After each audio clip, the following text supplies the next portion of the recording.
Уништена покучнина, скршени прозорци, врати, украдени технички апарати и мебел. Со ваква руинирана слика се соочил Далибор Војновски денеска во неговата викенд куќа во тетовското планинско село Лавце.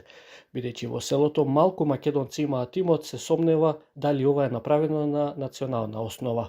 Според него имало и други вакви случаи. Големиот конфликт почнал Македонија од 2001 година, почна од ова село, значи поточно Тетовското кале, немаше скршено ниту една чаша, значи.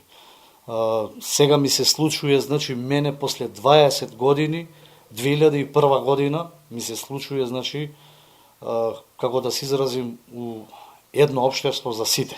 Значи, и мене не ми е јасно како варира тоа едно општество за сите.